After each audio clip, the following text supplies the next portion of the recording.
Alright guys, TacticalRab back again today. I hope you're all doing well and enjoying your day so far. Welcome back to Valorant news and lots to discuss today. Anti-cheat upgrades it seems from the Riot Games side, but also G2's Analyst Rojo getting pretty much clowned after their defeat to Gen.G Esports just a couple of days ago. Very much intrigued to your thoughts in the comment section below. Like if you guys enjoyed the video, subscribe if you are new as always. I would greatly appreciate it. Really up to the channel. Thank you also for 100 subscribers. Good to be making progress over here. Let's talk about this first of all from Valorant. Our reigning, defending anti-cheat analyst is back to cover some updates. So effectively they're talking about some updates they're making. I'll leave the entire thing linked down below if you guys would like to check it out. But also in general talking about the effect of not only countering cheaters, but also countering like people who are bussing or whatever, I'm pretty sure they call it. People who are like effectively playing with cheaters on a consistent basis that aren't necessarily cheating with themselves, but are therefore going to have a higher percentage win rate because they're teaming with these guys. Cheaters are pretty rare to come across, to be honest, in Valorant. The anti-cheat, the Vanguard anti-cheat does a pretty good job in general, but it's good to see some additional upgrades already coming through, especially for the kind of people playing with cheaters and stuff like that in a mild fashion, I suppose you could argue, because there's been a lot of talk about that lately. This Impora, first of all, SMB, SuperMassive Blaze, they of course, after falling out of the last charge qualifier, they're still contracted, well, he's still contracted, but looking for additional options, motivated to play, etc, etc, so maybe an option to go elsewhere. We'll certainly be keeping our eyes on this one going forwards on the Turkish side of things. This also from the Pittsburgh Knights, official announcement, well, formerly the Pittsburgh Knights, I'm pretty sure when they first came into COD, they were called the Pittsburgh Knights, but now they're just the Knights. Exalt is going to be, well, allowed to explore his options, so I'm pretty sure they were in discussions with like Dicey for a while, or at least trialing Dicey. Not exactly sure if that's gone through. Definitely something to keep your eyes on over the coming days. This also from Richard Lewis and co. They did like a kind of like horseman thing yesterday where they were talking about the LCQ debacle. I didn't get a chance to watch this, but George Geddes came along for the ride as well. There was definitely some mixed reviews on this, to be honest, but it is interesting to hear these guys kind of getting into the Valorant side. Of course, I'm not really sure how well they keep up with the game, so I'm not exactly 100% sure how well nuanced their takes will be on this issue.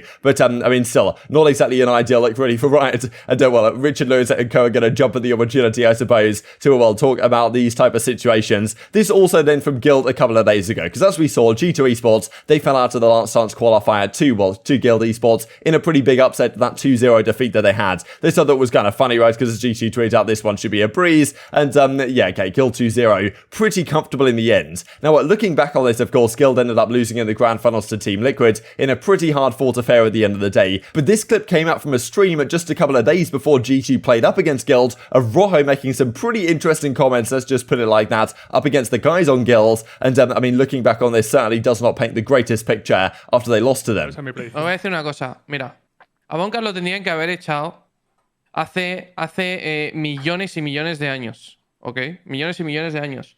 Porque tengo entendido que ya no es ni el IGL. ¿Okay? ¿No? What? No. Pues el otro día A nosotros nos dijo que sí. sí, bueno. en la entrevista de hace 2 días.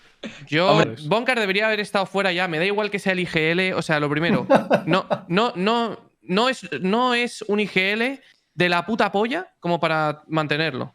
Lo segundo, tiene un nivel que es completa y absolutamente nefasto.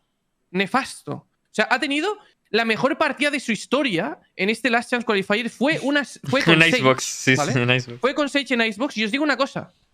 Tuvo 117 de ADR. Esa es la mejor partida de la historia de Bonkers, ¿vale? O sea, es duro eso, Entonces, Bonkers tendría que haber estado fuera ya. Y así, en el Qualifier pasado, cuando jugaron contra nosotros y el pibe pega una inteada espectacular y choquea constantemente, también debería estar fuera. Entonces, para mí, ese equipo lleva roto mucho tiempo. ¿Qué es lo que yo me huelo? El poder de la amistad. Son de los jugadores locura, que... entonces, ¿no? Escucha. Son de los jugadores que más están cobrando en Europa. ¿Vale? Sí, Son de los jugadores que más están cobrando en Europa. Y lo que están haciendo, yo creo, para mí es... ¡Hey, chavales! Estamos bien. Colegueo, tal... Son mis amigos, no sé qué... Me voy de birras... ¿Tú crees que están amasando pasta, básicamente, no? Se han puesto de acuerdo para amasar pasta, básicamente. Claro, y habrán dicho, mira, chavales, vamos a hacer una cosa. O sea, vamos a ser... Yo creo que habrán dicho esto. Chavales, vamos a ser inteligentes. Como equipo, siempre vamos a estar ahí. Porque Gil siempre va a estar ahí. Es un equipo que va a ser decente. Sí, y yo creo que habrán dicho, hey, ¿y si nos fumamos la vipa de la paz? Aquí estamos. Cobrando todos una pasta de locos. Y hasta que no nos saque alguien, Toreto, no va a venir nadie, la familia. no va a venir nadie a hacer cambios. Nosotros venimos, hacemos el papel tal que nos corresponde y luego a fumarnos un purito y a embolsarnos la pasta. Para mí eso es lo que está pasando en Guild. For example, this from Yassine in the replies, this is actually hilarious, not going to lie, I love the Spanish language. To clarify, Bonka is and always has been the IGL, with some superb calling, I must add. Save your cigars, we have a grand final to play first. Of course, they ended up losing it and not quite making it to champions, but still, nonetheless, getting kind of clowned here, Rojo, and certainly some interesting replies, no doubt. This also, just to finish off with over 40, well, almost 42,000 likes at this point, the Vietnamese Jett, that being TenZ, pretty outrageous clip to be honest here, and I mean, yeah, just Jett's kind of ridiculous. To be honest, there's been a lot of talk about the dash and whether there should be some nerfing to it coming relatively soon. But yeah, when you're shooting like this, it's difficult to look past it. Very much enjoyed your thoughts on all this stuff in the comment section below. Hope you guys enjoyed the video. If you did enjoy it, I'd greatly appreciate a like on the video. Really upset the YouTube algorithm. You enjoy this content. Other people like you may enjoy this content as well, and I've grown the competitive Valorant community. Thank you for watching as always. Take care, and I will see you next time.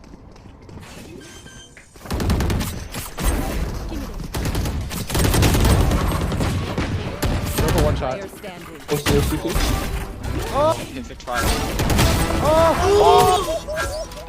Wait, dude, I'm. God! Wait, I'm actually have way better aim on